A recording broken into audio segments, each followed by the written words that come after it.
واحد من الفنادق الثلاث نجوم اللي لسه فاتحه جديد في تركيا، وهو فندق هامبتون.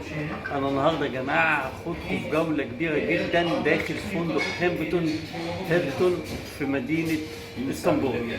فخليكم معايا وتابعوني. خليني بقى اوريكم الغرفه اللي انا خدتها في فندق هامبتون. ده الفندق ده يا جماعه لسه فاتح جديد. بص خليني اوريكم الغرفه. طبعا انا دي تاني ليله. طبعا اول ما بتخش الغرفه بسيطه لكنها عاملينها بطريقه حلوه.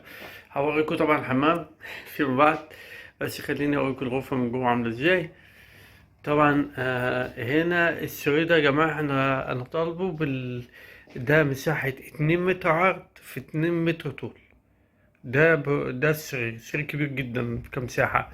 انا عاوز اوريكم بس الدنيا هنا. بص مساحته عريضه جدا، والجزء اللي هنا ده طبعا الشماعات. الجزء اللي هو الدولاب عاملينه الشماعات بطريقه صغيره بس شيك. وطبعا هنا في حبه حاجات حلوه، بس خلينا نحط المفتاح بس. طيب بصوا يا جماعه، اول حاجه هنا دي عاملين السيف بوكس هنا. دي حاجه انا اول ما اشوفها بصراحه في الفندق، ان يعملوا سيف بوكس في درج صغير زي كده. وهنا لو تلاحظوا الصور بتاعت كل حاجه، هنا السيف بوكس وعلامه السيف بوكس. والجزء اللي هنا في هنا اللي هو الاكسسوار. ده الاكسسوار، وكمان هنا اتجاه القبلة. هنا في الجزء. اما الجزء اللي تحت ده تلاجة الميني بار. دي تلاجة ميني بار. والجزء اللي هنا والجزء ده حاطين فيه اللي هو الكياية. وطبعا لما تبصوا هنا كده في حاجتين عجبتني قوي هنا. بصوا عاوز اوريكم هنا. ده الجزء هنا حاطين اللي هو ترابيزة المكوى. وفي حاجة عجبتني جدا هنا. بصوا يا جماعة، باسكت الزبالة ده عجبني جدا في الطريقة بتاعته. بصوا عاملين بثلاث ألوانات. حاطين هنا اللون اللي هو الأزرق لأن أنت ترمي الورق فيه، جزء خاص بالورق. اللون الأسود اللي هو ترمي أي زبالة عادية. اللون الأسمر اللي هو الحاجات البلاستيك. يعني حاجة جميلة قوي، وأول ما أشوفها بصراحة في فندق. فعجبتني أوي الفكرة دي، إن هي مقسمينها سلة الزبالة لثلاث حاجات زي كده. طبعا هنا بقى اللي عجبني أكتر برضه شاشة التلفزيون. كبيرة جدا يا جماعة، مساحتها بسم الله ما شاء الله. بتهيألي حاجة وخمسين بوصة. مساحتها كبيرة جدا. واللي عجبني برضه الجزء اللي هنا حلو أوي. بصوا عاملين مكتب هنا، مكتب صغير. وكل حاجة في الأوضة معمولة بشكل حلو أوي أوي أوي. يعني ده أدي الغرفة. دي الغرفة باختصار. بصوا كده المكتب ده، حتى التليفون شكله حكاية.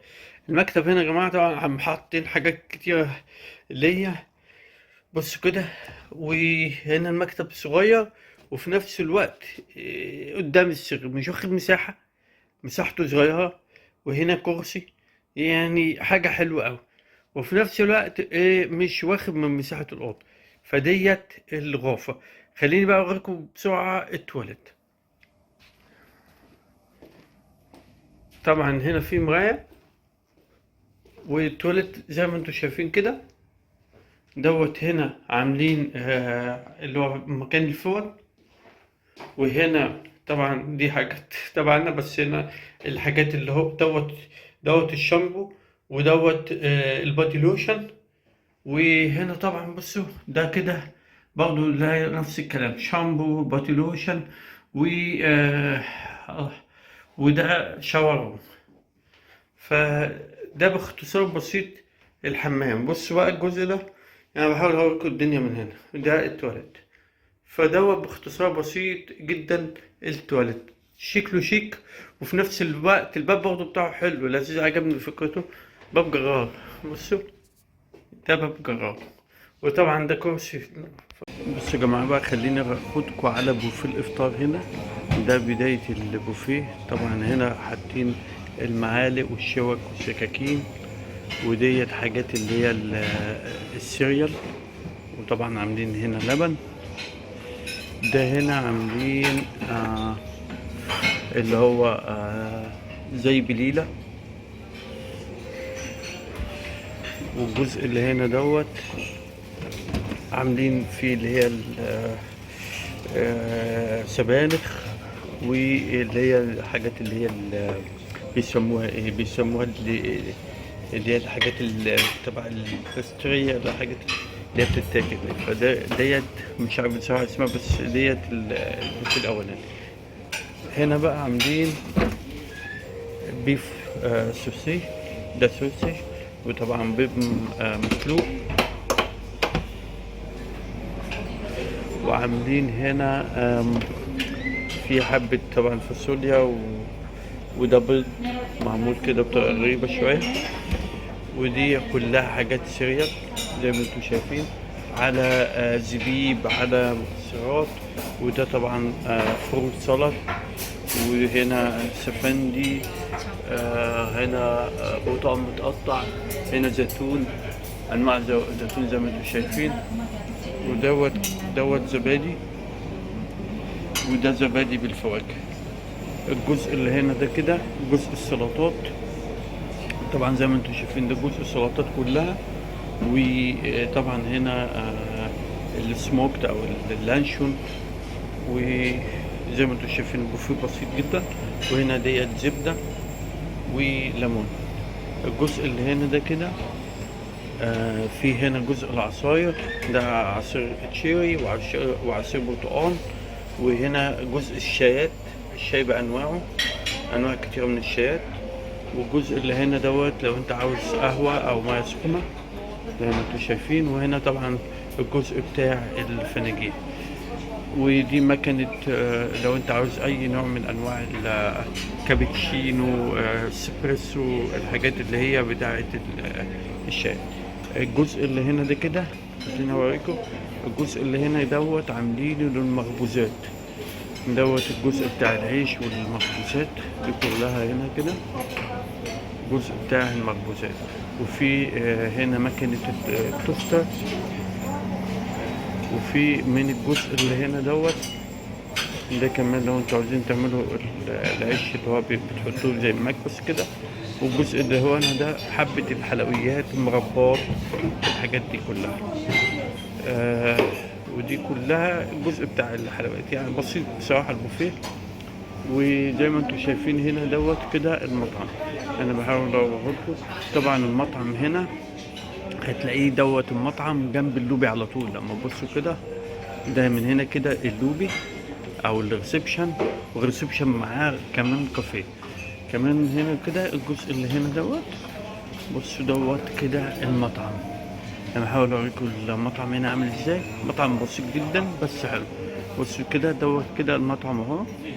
وفي زي ما انتم شايفين ادي الجزء بتاع المطعم ده، مطعم بسيط صغير طبعا كفندق 3 نجوم، معقول مش وحش. فدوت باختصار بسيط المطعم يا جماعه. بصوا يا جماعه دي هنا كده صاله الجيم، دي بدايه الصاله. طبعا هنا دي الفوط، وزي ما انتم شايفين هنا كده ديت المشايات، او تقدروا تعملوا عليها الاكسرسايز بتاعتكم. وفي طبعا هنا شاشة كبيرة، شاشة تلفزيون. وفي هنا طبعا هنا دوت اللي هو الميزان زي ما انتم شايفين. ديت كده صالة الجيم. طبعا متقسمة صالة الجيم، الجزء الأولاني دوت هنا للمشايات والجري والحاجات الرياضية. والجزء اللي هنا دوت حاجات اللي هي بتاعت اللي هو الحاجات اللي هي بتاعت الحديد بقى والكلام ده كله. والجزء اللي هنا دوت ده للفتنس برضه. بصوا زي ما انتم شايفين كده دي عاملينها للحاجات الفتنس. وكمان هنا برضه حاجات كتيرة للألعاب الضغط ودنابلز. وطبعا كمان شاشة تلفزيون هنا. فزي ما انتم شايفين الجزء اللي هنا ده كده دي كلها دنابلز، طبعا باختلافها بقى ابتداء من 7 كيلو ونص ولا 5 كيلو و2 ونص. فزي ما انتم شايفين ديت الصالة يا جماعة باختصار بسيط، صالة الجيم في فندق هامبتون. فدي باختصار بسيط. بصوا يا جماعة من هنا كده من دوت المطعم. وفي هنا عاملين هنا كافيه من الجزء اللي هنا ده، ومعاه على طول الفرونت اوفيس من هنا، ده منطقة الريسبشن. والجزء اللي هنا دوت طبعا خاص برضو باللوبي، بس في نفس الوقت زي ما انتم شايفين هنا كده برضه ممكن تقعدوا تفطروا قدام الفرونت اوفيس او يعتبر في اللوبي، لان زي ما انتم شايفين المطعم في اللوبي هنا، يعني دي الاعداد كلها دي تبع المطعم. فده باختصار بسيط اللوبي مع مطعم مع كافيه. والجزء بتاع السلالم دوت من هنا كده بتنزلوا تحت بتروحوا على صالة الفتنس سنتر اللي هي صالة الجيم. فدوت باختصار اللوبي بتاع الفندق هامبتون. زي ما انتم شايفين كده دي كلها كراسي وترابيزات تبع المطعم، لان هنا فندق 3 نجوم، فعاملين المطعم ومنطقة منطقة اللي هي الكافيه في اللوبي زي ما انتم شايفين. حتى الريسبشن جنب اللوبي، الريسبشن زي ما انتم شايفين جنب الكافيه مع المطعم. وطبعا عاملين حبة ديكورات بالنسبة لرأس السنة الجديدة، شجرة الكريسماس، وفي نفس الوقت ده المدخل الرئيسي بتاع الفندق. وهنا عاملين دوت برضو حاجات تبع اللوبي. وكمان دوت بتخش مننا على الغرف، تطلع من هنا على الغرف.